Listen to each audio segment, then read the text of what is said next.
네, 오늘은 특별히 교회를 사랑하는 성도라는 제목을 가지고 같이 은혜를 나누고자 합니다. 우리 한번 서로 인사 한번 해볼까요? 교회를 사랑합시다. 교회를 사랑합시다. 교회를 사랑하는 것은 바로 내가 당신을 사랑하는 것입니다. 시작. 교회를 사랑하는 것이 바로 당신을 사랑하는 것입니다.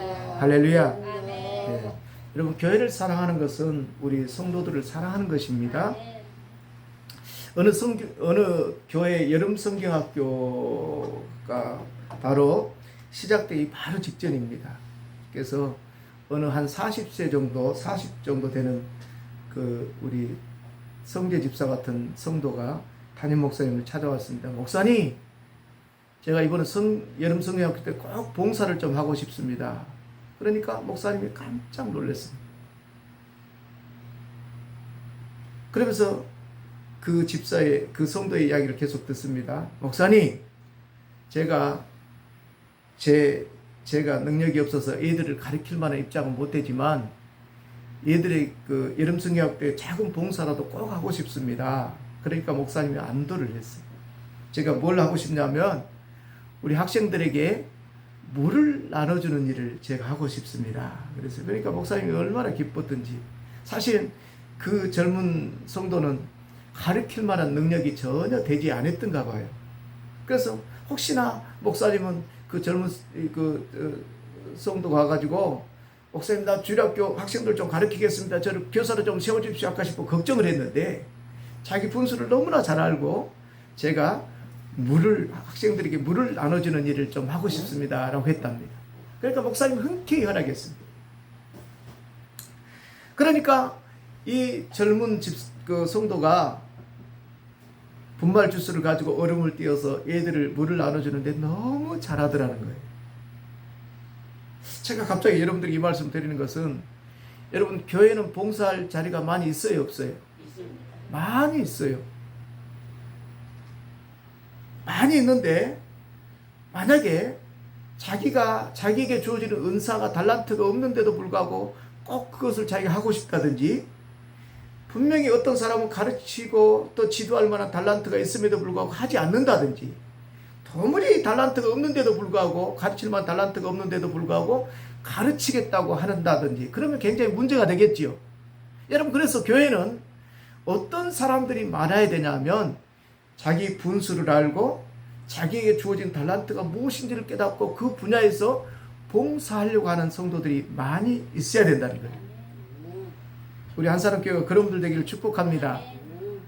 여러분, 자기 분수를 알고 분수에 맞게 봉사한다는 것, 헌신한다는 것 너무나 중요합니다. 여러분, 이 시기에는, 오늘날 이 시기에는 이런 일꾼들이 정말로 필요합니다. 여러분, 하나님께서 저와 여러분들에게 가장 큰 보물을 주셨습니다. 여러분, 어떤 보물을 주셨을까요? 여러분의 인생에 가장 큰 보물을 두 가지를 주셨는데, 여러분 무엇인 것 같아요? 생각 안 해보셨죠? 여러분, 가장 큰 보물은 누구실까요? 따라서 예수님이시다. 예수님. 여러분, 예수님 아니신가요? 아멘. 우리 인생에서 예수 그리스도를 우리 구주로 이 땅에 보내주신 것은 우리에게 가장 큰 선물입니다. 아멘. 우리 인생의 어떤 것과 비교할 수 없는 선물입니다. 아멘. 그런데도 또 그와 마찬가지로 소중한 선물을 주셨는데, 그것이 뭘까요? 그것은 바로 주님의 몸된 교회입니다. 여러분, 우리에게 소중한 것을 주셨어요. 그것이 바로 교회입니다. 아멘. 여러분, 그렇기 때문에 우리 하나님을 믿는 하나님의 자녀들은 주님이 주시는 그 주님의 몸된 교회를 어떻게 해야 될까요? 사랑해야 되겠죠. 아멘. 자, 우리 한번 교회를 사랑하겠습니다. 교회를 사랑하겠습니다. 여러분, 입술로만 하지 말고 진심을 담아서 교회를 사랑하겠습니다. 교회를 사랑하겠습니다. 여러분, 진심으로 고백하십니까? 아멘. 교회를 사랑하는 여러분들에게 하나님의 풍성한 은혜가 부어지기를 축복합니다.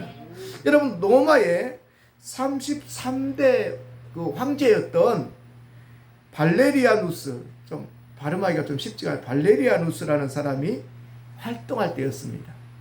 이때 당시 황제는 기독교 박해 정책을 힘입어서 교회의 모든 재산을 빼앗을 이 계략을 세우기를 시작했습니다. 그래서 교회 그 당시에 교회에 있는 재산들을 다 빼앗겠다고 지금 교회 재정을 맡아서 맡아 있는 라우렌티우스라는 집사를 불러서 교회 재산을 다 팔아서 자기에게 줄 것을 요구를 했습니다. 그러니까 라우렌티우스 집사는 이 소식을 듣고 무엇을 하게 되냐면 교회의 값비싼 모든 재산들을 다 팔아서 몇천 명이나 되는 그 성도들에게 다 나눠줬어요. 어느 날 이 황제가 이제 교회의 재산을 가져가기 위해서 교회를 방문했습니다. 그러면서 교회의 보물이 재산이 어디 있냐고 물어봤습니다. 그러니까 라우렌티우스 집사가 교회 문을 활짝 열어주면서 여기에 모든 교회 재산과 보물이 다 있습니다라고 보여줬어요.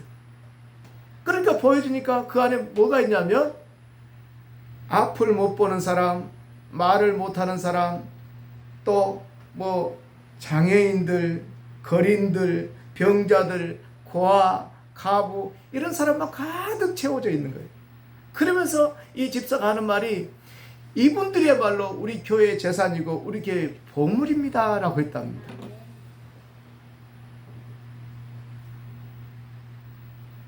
여러분 황제는 어떻게 됐을까요? 너무너무 실망했대요. 교회가 엄청난 보물이 있고 재산이 있을 줄 알았는데 교회에는 그런 것이 없더라는 거예요. 여러분 실질적인 교회는 여러분 누구일까요?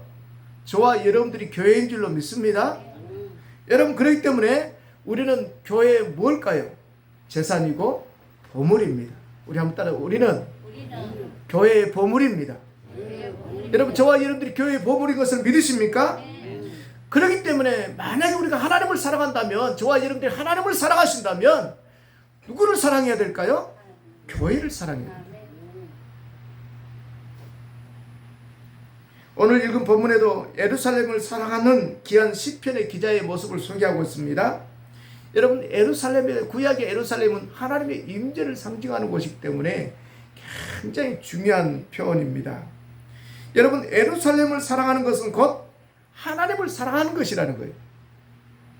여러분 다니엘이 얼마나 하나님을 사랑했으면 어떻게 했어요? 예루살렘을 향해서 하루에 3번씩 기도를 했어요. 우리 성경 말씀을 한번 보겠습니다. 다니엘서 6장 10절입니다. 같이 한번 읽어봅니다. 시작. 다니엘이 이 조세 왕의 도장이 찍힌 것을 알고도 자기 집에 돌아가서는 입방에 올라가 예루살렘을 향한 창문을 열고 전에 하던 대로 하루 3번씩 무릎을 꿇고 기도하며 그 하나님께 감사하였더라. 아멘. 여러분 하나님을 사랑한 다니엘이 하나님을 사랑을 어떻게 해야 되는가 그는 그렇게 고민하면서 예루살렘 하나님의 임재를 상징하는 예루살렘 성을 향해서 매일 3번씩 기도했다는 거예요. 그래서 오늘 여러분 오늘 본문의 배경을 조금 이해를 하시면 예루살렘이라고 이렇게 이야기하는 것은 어디를 상징한다고요? 하나님을 상징한다 그 말입니다. 여러분 왜냐하면 예루살렘은 요 하나님의 성전이 있고 하나님께 드리는 제사와 찬양이 드려지는 곳이기 때문에 예루살렘을 이해하면 곧 하나님을 사랑한다는 의미가 된다는 것입니다. 여러분 예루살렘은 오늘날로 말하면 어디일까요? 자, 따라서 교회입니다. 교회입니다. 여러분 그러므로 교회를 사랑해야 됩니다. 여러분 하나님을 사랑한다면 어디를 사랑해야 된다고요? 교회를, 주님의 몸된 교회를 사랑해야 된다는 것입니다. 여러분 그렇다면 여러분들도 지금 교회를 많이 사랑하시지요? 그렇죠? 여러분 표정 보니까 교회를 사랑합니다라고 그냥 눈이 번쩍번쩍 띄어 있는 것 같아요. 여러분 그럼 구체적으로 교회를 어떻게 사랑해야 될 것인가? 여러분 우리가 입술로는 사랑합니다 말할 수 있어요 없어요? 그러나 사랑은 말로만 하는 것 아니잖아요. 행동을 해야 사랑의 열매가 맺혀지는 거잖아요. 여러분 교회를 어떻게 사랑하겠습니까? 오늘 시편 기자는 이 부분에 대해서 정확하게 답을 주고 있습니다. 여러분 교회를 어떻게 사랑해야 할까요? 첫 번째로 보니까 주님의 몸된 교회를 가까이 해야 된다는 것입니다.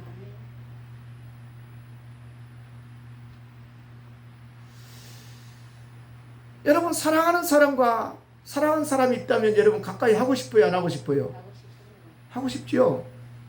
여러분 사랑을 안 해보신 분들은 도무지 무슨 이야기인지 모르겠지만 사랑을 해보면 사랑하는 사람과 자꾸 같이 하고 싶어요, 안 하고 싶어요? 같이 하고 싶어요. 여러분 교회를 사랑한다면 교회를 어떻게 해야 될까요? 가까이 해야 됩니다. 가까이 해야 됩니다. 오늘 본문 1절에도 아주 대단한 시적인 표현을 하고 있습니다. 우리 같이 한번 읽어봅니다. 시작. 사람이 내게 말하기를 여호와의 집에 올라가자 할 때에 내가 기뻐하였도다. 아멘. 여러분 본문은 하나님을 사랑하고 교회를 사랑하는 자는 여호와의 집에 올라가자고 할 때 가장 기뻐한다고 소개하고 있습니다. 여러분 본문의 해석을 잠깐 여러분들에게 소개하면 본문의 해석은 이런 것입니다. 이스라엘의 3대 절기 중에 하나가 가까웠을 때 시편 기자의 친구들 중에 하나가 그를 찾아와서 예루살렘을 방문할 것을 권면하는 장면을 지금 묘사하고 있습니다. 예루살렘에 가자는 것입니다. 이스라엘 백성들은 매 세 차례에 걸쳐서 거룩한 성 예루살렘을 향해서 올라갔는데 그때를 기억하며 지은 시들을 뭐라고 이야기하냐면 순례자의 노래라고 이렇게 이야기를 해요. 그런데 이 순례자의 노래라고 하는데 그 중에 하나님을 입증하는 구절이 바로 우리가 지금 읽었던 본문의 내용입니다. 본문서 시편 기자가 기쁨으로 감격하는 모습을 볼 수가 있습니다. 왜 이렇게 기뻐서 감격했을까요? 여러분 오늘 본문의 내용은 1절 하반부 끝절의 끝부분에 보게 되면 집에 올라가자 할 때 내가 기뻐하였도다. 예루살렘 여호와의 집에 올라가자 기뻐했다라고 이렇게 소개하고 있습니다. 여러분 당시 상황은 하나님을 사랑하지 않으면 할 수 없는 표현입니다. 당시 이스라엘 백성들이 3대 절기를 맞이하면 예루살렘에 모여 하나님께 예물을 드리며 예배를 드리는데 여러분 예물을 드리고 예배를 드리기 위해서 하나님께 나가는 것이 여러분 소중하잖아요. 그런데 각각 히브리 민족이 흩어져 있다가 어디를 거쳐야 되냐면 유대 강야를 거쳐서 어디로 가야 돼요? 예루살렘 성전을 향해서 가야 되기 때문에 이 예루살렘의 성전에 가는 것이 쉬웠을까요? 어려웠을까요? 굉장히 어려웠다는 거예요. 여러분 그렇기 때문에 예루살렘 성전을 함부로 가기가 쉽지가 않았습니다.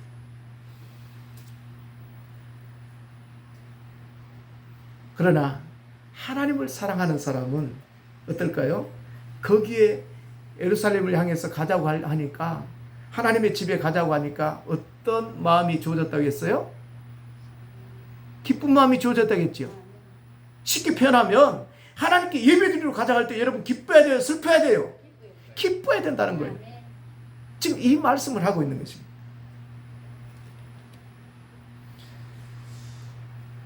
여러분 하나님을 사랑하기 때문에 예루살렘 성전 하나님께 예배드리기 위해서 험한 광야, 험산 줄령이 여러분 문제가 될까요? 안 될까요? 안 된다는 거예요. 그런 것이 문제가 되지 않는다는 것입니다. 여러분 이 말씀을 현대식으로 해석을 해보면 이런 것입니다. 주일날 예배드리러 가는 길이 너무 기뻐서 그 앞에 아무리 큰 장애물이 있다 할지라도 문제가 될까요? 안 될까요? 안 된다는 거예요. 여러분 하나님을 사랑하게 되면 여러분 그런 마음이 주어지게 될까요? 안 될까요? 주어지게 된다는 거예요.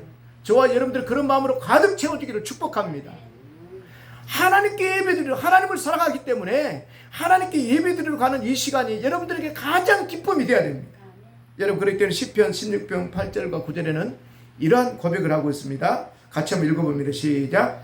내가 여호와를 항상 내 앞에 모시며 그가 나의 오른쪽에 계심으로 내가 흔들리지 아니하리로다.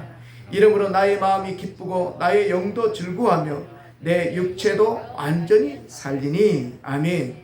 여러분 이처럼 주님을 가까이 하고자 하는 자는 하나님을 사랑하고 주님의 몸된 교회를 사랑하는 자라는 것입니다. 이런 사람은 그의 마음이 여러분 근심 걱정이 주어질까요?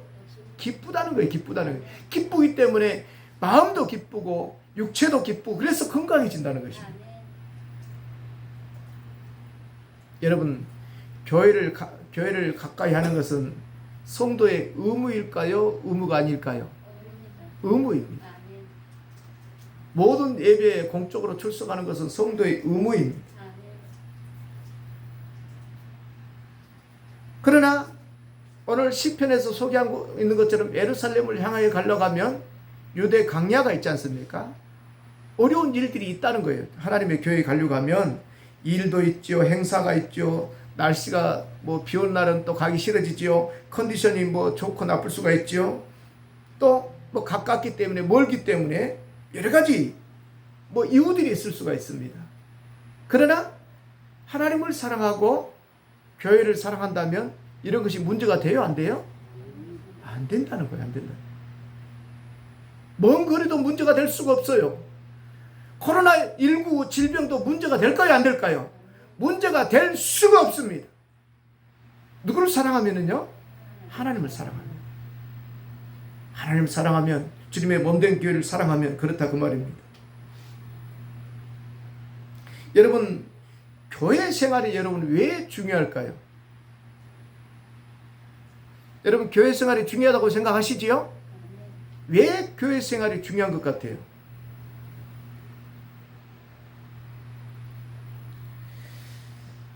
여러분, 따라서 교회는 양의 우리와 같다. 여러분, 양이 우리 안에 있을 때 가장 안전한 것 아니겠어요?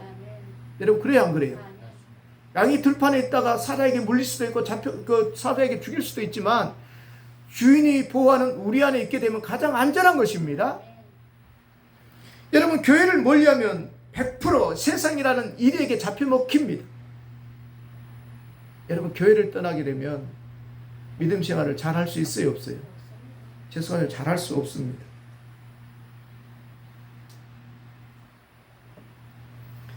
교회를 떠나서 살게 되면 믿음 생활이 잘하도 좀 이상하게 잘하는 것을 여러분 많이 보지 않습니까? 여러분, 교회를 떠나게 되면 믿음의 불도 꺼지게 돼요. 그래서 교회는 소중한 것입니다. 여러분, 그렇기 때문에 저와 여러분들이 교회를 어떻게 해야 된다고요? 가까이 하셔야 됩니다. 우리 한사람교회 모든 성도님들이 정말 하나님을 사랑하고 주님의 몸된 교회를 사랑한다면 교회를 가까이 할 수 있기를 축복합니다. 두 번째로, 어떻게 우리가 교회를 사랑해야 될까요? 그것은 바로 주님의 몸된 교회를 흠모하는 것이라고 했어요. 오늘 3절 4절 말씀 우리 같이 한번 읽어보겠습니다. 3절 4절입니다. 시작. 예루살렘아, 너는 잘 짜여진 성읍과 같이 건설되었도다. 지파들 곧 여호와의 지파들이 여호와의 이름에 감사하려고 이스라엘의 전례대로 그리로 올라가는도다. 아멘. 여러분, 흠모한다는 뜻을 여러분 알고 있나요? 흠모한다. 뭐 그것을 그리워하고 사랑스럽게 본다는 것이 아니겠습니까? 여러분, 어떤 사람을 흠모하게 되면 그 사람이 하는 모든 것들이 다 사랑스럽고 좋아 보이잖아요. 지금 시편 기자가 이 부분을 이렇게 찬양하고 있습니다. 그래서 본문의 시인은 특별한 찬양을 하고 있는데, 예루살렘아, 너는 잘 짜여진 성읍과 같이 건설되었도다라고 이렇게 노래를 했어요. 여러분, 이 말씀에는 예루살렘에 대한 애정과 존경이 많이 묻어나 있습니다. 예루살렘은 사랑하는 시편 기자의 눈에는 하나님께 제사 즉 예배드리는 성전에 있는 모든 것이 다 어떻게 보였다고요? 아름답게 보였다는 거예요. 왜 그렇게 아름답게 보여줄까요? 흠모하기 때문에, 좋아하기 때문에, 사랑하기 때문에 그렇다 그 말입니다. 여러분, 당시에 예루살렘이 그렇게 화려한 성이었을까요? 그렇지가 않습니다. 예루살렘 성은 그렇게 화려한 성이 아닙니다. 여러분, 바벨론에 비하면 100분의 1도 되지 않습니다. 그리고 하나님의 성전도 이방 신전에 비하면 그렇게 웅장하지도 않습니다. 그러나 하나님을 사랑하기 때문에 성읍도 아름답고 성전도 아름답고 성전에서 수고하는 제사장 활동도 다윗의 보좌도 그렇게 아름다울 수가 없다는 거예요.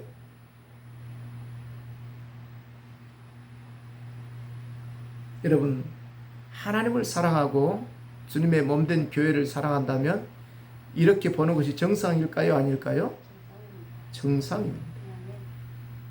여러분들이 하나님을 사랑하고 주님의 몸된 교회를 사랑한다면 우리 몸된 교회 되는 모든 것이 아름답게 보여야 돼요, 안 보여야 돼요? 아름답게 보여야 된다는 거예요. 우리 강동희 집사님을 볼 때, 우리 박원수 집사님을 볼 때, 우리 모두를 볼 때 다 아름답게 보여져야 된다 그 말입니다. 여기 보면 그러면 아름답게 보이는 이 교회를 위해서 우리가 어떻게 해야 될까? 오늘 6절과 요한일서 11절 12절을 제가 잠깐 요한일서 4장 소개하겠습니다. 6절 말씀 우리 같이 한번 읽어볼까요? 예루살렘을 위하여 평안을 구하라. 예루살렘을 사랑하는 자는 형통하리로다.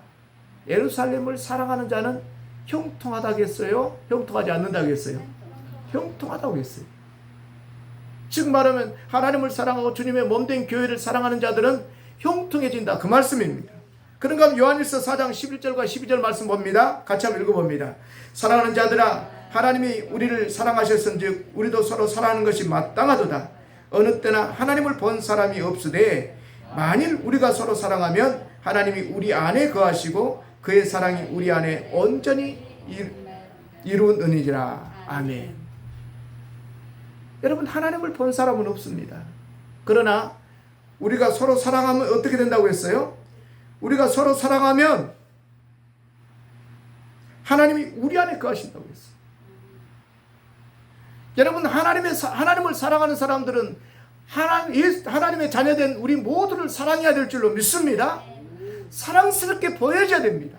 우리가 서로 사랑하게 되면 우리 하나님께서 우리 안에 거하신다고 하셨습니다. 참으로 놀라운 것입니다. 여러분 교회가 여러 가지 부족한 것이 있더라도 여러분 아름답게 보아야 될 줄로 믿습니다. 아름답게 보여줘야 됩니다. 여러분 사단의 계략 가운데 아주 강교한 계략이 하나가 있는데 어떤 그 사람들이 자꾸 교회나 어떤 목회자나 이렇게 기준을 정해놓고 자기 스스로가 교회는 이래야 된다. 목사는 이래야 된다. 이 기준을 세워놓는데요. 그래서 자꾸 교회가 거기에 못 미치게 되면 교회를 자꾸 불평하고 비방하게 된다는 거예요. 목회자도 마찬가지예요. 자꾸 부정적으로 본답니다. 여러분 부정적으로 보게 되면 가장 큰 손해는 누가 손해를 볼까요? 누가 볼까요? 부정적으로 보는 사람이 손해를 봅니다.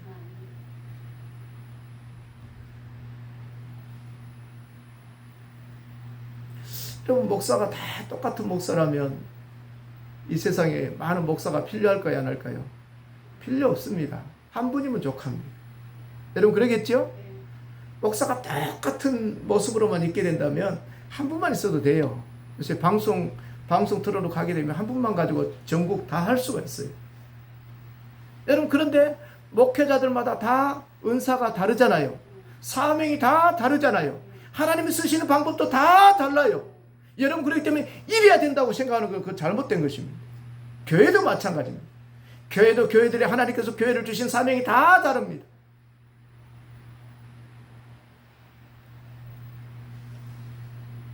여러분 그렇기 때문에 함부로 판단해서는 안 된다는 것입니다. 여러분 예루살렘이 대단히 화려한 곳이 아니었습니다. 그러나 오늘 본문에 하나님을 사랑하는 시인은 그 예루살렘의 성 이 모습들이 다 아름답게 보였습니다. 여러분 정말로 교회를 사랑한다면 교회의 모든 모습들이 아름답게 보여지리라 믿습니다. 그래서 교회를 위해서 그런 사람을 어떻게 될까요? 기도하게 돼 있다는 거예요. 제가 6절 9절 보게 되면 다시 한번 여러분들에게 소개합니다. 6절과 9절입니다. 우리 같이 한번 읽어봅니다. 예루살렘을 위하여 평안을 구하라. 예루살렘을 사랑하는 자는 형통하리로다. 9절입니다. 자, 우리 9절 말씀 같이 한번 봅니다. 여호와 우리 하나님의 집을 위하여 내가 너를 위하여 복을 구하리로다. 맞습니까? 죄송합니다. 예, 복을 구하리로다. 9절에도 똑같은 내용을 하고 있습니다. 여러분 정말로 교회를 여러분들이 사랑한다면 교회를 위해서 무엇을 해야 되냐면 교회를 위해서 기도해야 된다는 거예요. 여러분 교회를 사랑하는 사람은 교회를 위해서 기도하게 돼 있어요? 안 돼 있어요? 돼 있어요. 교회가 문제가 있으면 내가 기도를 많이 하지 못해서 교회가 이렇구나 라고 생각하는 것이 정상이지 않습니까?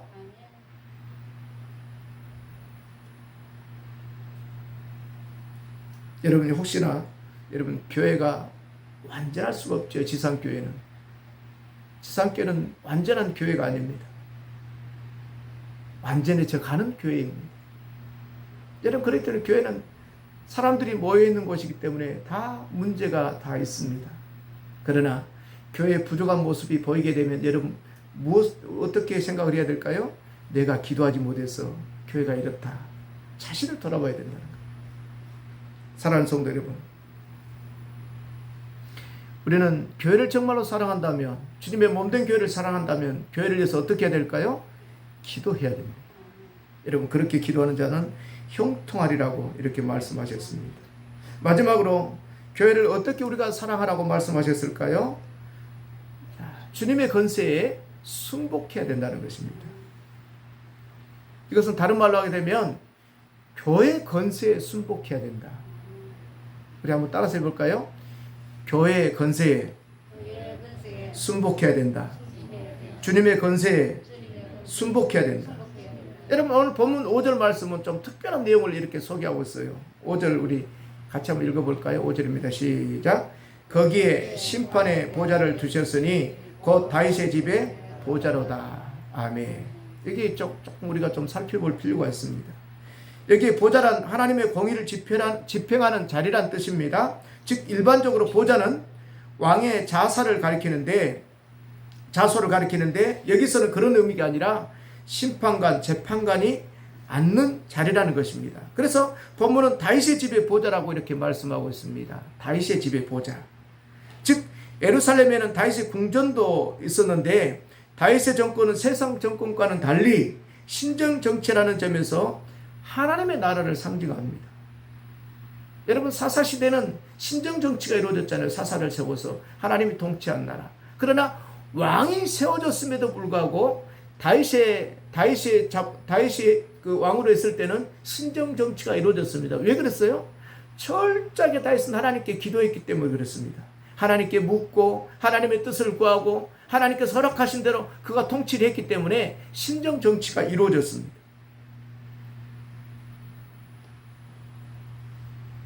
여러분 그렇기 때문에 하나님을 사랑하는 시편 기자에게는 다윗의 정권이 그렇게 위대하게 보였다는 거예요.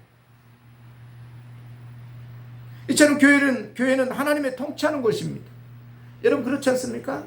교회는 사람이 통치하는 곳이 아니라 하나님이 통치한 곳입니다. 세상 정권은 물리적이지만 교회는 영적 권세기에 신앙 안에서 여러분들이 받들고 순종하지 않으면 아무 권세가 없어요. 영적인 권세 앞에서 여러분들이 권세에 순종하지 않고 순복하지 않으면 교회의 권세는 이 사람들 보기에는 아무것도 아닌 것처럼 보인다 그 말입니다. 여러분 교회에 칠이라는 것이 있죠. 이 성도들이 어떤 범죄를 했다거나 문제를 일으켰을 때 교회는 칠이가 이루어집니다. 그래서 건면하거나 또 건징, 또 권리정지, 출교 이런 것을 교회는 하게 됩니다. 문제가 있을 때 그렇습니다. 그러나 물질적으로나 육체적으로 억압할 특별한 권한들이 교회에 없습니다. 여러분 그렇기 때문에 잘못된 믿음을 가진 사람은 어떤 모습을 보이게 되냐면 이러한 약점을 이용해서 함부로 하나님의 교회에 함부로 하게 되는 경우들을 가끔 있습니다. 왜 그럴까요? 하나님을 두려워하지 않기 때문에 그렇습니다. 여러분 신기한 것은 교회에 대항해가지고 여러분 잘 되는 사람이 있을까요? 여러분 보기 어떤 것 같아요? 잘 되는 사람이 있는 것 같아요? 없는 것 같아요? 신기하게 없습니다. 교회 핍박하고 교회를 해꾸질한 그 정권이 오래 갈까요? 절대 오래 가지 못합니다. 어떤 분들이 그런 이야기를 하대요. 그렇게 이해하는 건 그렇게 좋은 것 같지는 않은데, 서울의 사랑의 교회를 이렇게 굉장히 철거하는데 핍박하고 굉장히 힘들게 하니까 갑자기 시장이 이렇게 됐다. 이렇게 또 풀어가는 사람도 있어요. 옳은지 틀린지 저는 잘 모르겠습니다. 여러분 그런데 신기한 것은 여러분들이 아마 수십 년 동안 교회 신앙생활 해보신 분들은 알 거예요. 교회 건축하거나 또 교회가 있는데 이웃들이 막 교회를 괴롭힌다거나 교회에 와서 함부로 한다거나 그러게 되면 그런 사람들이 여러분 어떻게 되는 것을 봐요? 머리 안 가요, 그 사람들이. 얼마 전에 우리 건축 문제로 한 분이 굉장히 심한 말을 했던 분이 있어요. 물론 그것이 저는 어떤 의미인지 저도 잘 모르겠습니다. 아주 순한 양이 돼가지고 저한테 전화가 왔어요. 사납게 그냥 아들한테도 그렇고 저한테도 그렇고 막 사납게 말을 했던 사람이 있는데, 순한 양이 돼가지고 목사님 이렇게 좀 형편을 좀 봐주십시오. 사정을 해요. 전에 같으면 막 욕을 하고 할 텐데, 그러면서 하시는 말씀이 제가 아산병원에 있습니다. 좀 제가 몸이 많이 심각합니다. 그러면서 그냥 순한 양이 돼 있어요.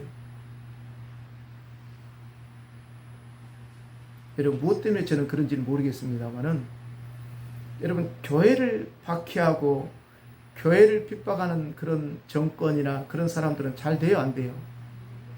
잘 될 수가 없어요. 여러분 보이지 않는 권세 같지만 하나님께서 이 교회의 주인이시기 때문에 하나님께서 그 모든 것을 다 보고 계시기 때문에 그렇습니다. 여러분 시편 72편에 보게 되면 특별한 내용이 소개되고 있습니다. 여기 보면 제목은 솔로몬의 시라고 되어 있는데 다윗의 마음이 여기에 잘 표현되어 있습니다. 아마 나중에 한번 여러분들 읽어보십시오. 솔로몬의 시지만 이거는 솔로몬의 시가 아니라 다윗의 기도문입니다. 여기 보면 시편 72편 끝 20절에 보게 되면 이새의 아들 다윗의 기도가 끝나니 라고 이렇게 기록되어 있습니다. 그러니까 솔로몬의 시가 아니라 다윗의 기도입니다. 여러분 다윗은 제일 먼저 이렇게 기도를 했습니다. 좀 특별한 기도가 여기에 소개되고 있는데 1절에 보게 되면 자 우리 한번 읽어봅니다. 시작. 하나님이여 주의 판단력을 왕에게 주시고 주의 공의를 왕의 아들에게 주소서. 아멘. 이렇게 소개되고 있어요. 72편 첫 절이 이렇게 소개되고 있습니다. 다윗은 아들 솔로몬을 왕으로 삼으면서 가장 필요한 것은 올바른 판단력이라는 것을 잘 알고 있었습니다. 그래서 이렇게 기도를 한 것입니다. 그래서 바른 판단력, 왕이 바른 판단력, 당시 왕은 백성들의 모든 재판을 왕이 했습니다. 그래서 재판자 역할을 했기 때문에 왕이 바른 판단을 하지 못하게 되면 굉장히 백성들이 억울한 일을 많이 당하게 되어 있어요. 그래서 다윗은 아들 솔로몬을 왕으로 삼으면서 이 기도를 한 것입니다. 하나님의 주의 판단력을 아들 왕에게 주옵소서. 이 기도입니다. 쉽게 말하면. 그래서 판단력은 미시파트라고 하는 히브리 언어를 쓰고 있습니다. 이 말은 올바른 재판을